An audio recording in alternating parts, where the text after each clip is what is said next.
25 years repairing surfboards. Hello guys, in this video I'm gonna be showing how to repair a broken tail in a surfboard, which is the same technique I use to repair a broken nose or a broken halfboard. Start by removing all the loose fibers from both ends. You gotta make sure both pieces will fit perfectly. Make sure there's no more loose fibers before moving to the next step. If you find any loose fibers, go back with a little grinder and remove it. On this next step, I like to have the board standing on its nose, so when I attach the broken piece, will help me moving the piece so I can find the right rocker of the tail. Punch some groove into the foam for better adherence.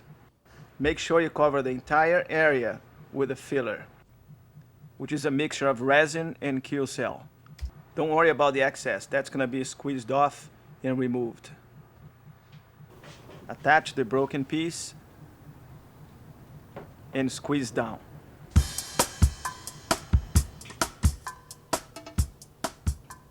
Make sure the rocker is right. On both sides, make sure the rocker is right. Be squeezing down. The paper squeeze, remove the excess of resin.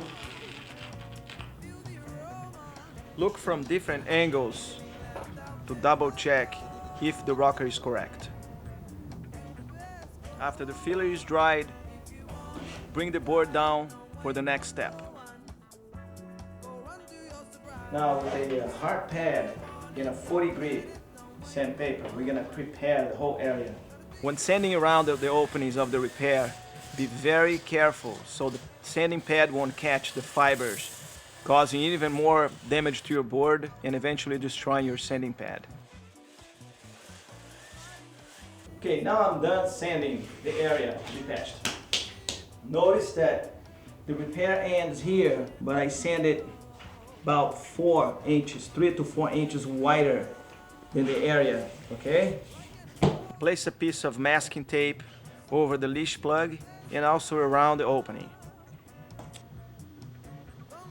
Mix your Q-cell with resin again, make your filler and spread over the entire area.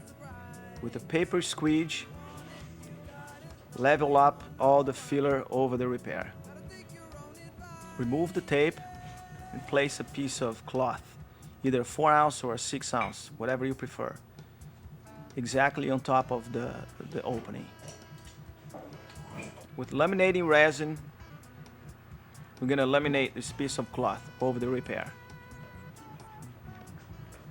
Using the paper squeege again, squeege off all the resin and make sure you squeege off all the excess of resin. Place another piece of cloth on top of the repair, this one being wider than the first one. Make sure you place a piece of masking tape on the side of the board to catch the drippings. The paintbrush and a little squeege work off all the resin. When you're squeeging off all the excess of resin, I like to push down the fibers below the surface. Remember, the more cloth you have below the surface of the surfboard, stronger the repair will be. Okay, now that the initial patching is done, we're gonna let it dry, hot coat it, sand it, and then come back and level it. Okay, because it's always some spots that's gonna be lower, some higher, so we're gonna level this again after sanding the hot coat and place another layer of 4 ounce.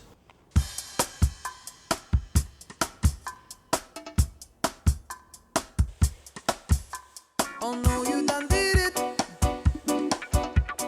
No, you did not do that at all. I won't let you forget it. Won't let you forget this at all. Blowing out like a light bulb. Feel the aroma. Feeling left out in the cold.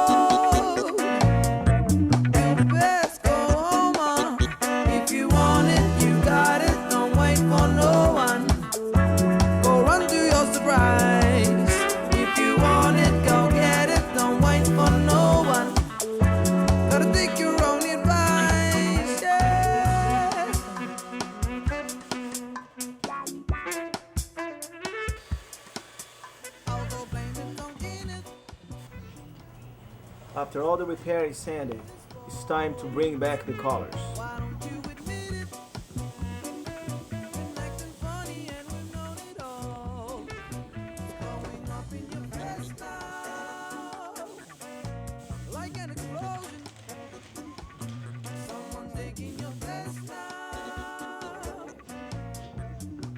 Don't say I told ya if you want it. Using the same resin we use for hot coat, gloss coat the entire area. If you want it, you got it. Don't wait for no one. Gotta take your own advice. After the gloss resin is dried, it's time for fine sanding it. Using 220 sandpaper, 320, 400, you can go up to 600. Wet sand the entire area. After all the scratches are removed by fine sanding, it's time for the last step, polishing. That's it guys, hope you all enjoyed this video. For more information on how to professionally repair all types of dinged repairs on a surfboard, log into my website and learn more about my surfboard repair seminars. Ciao!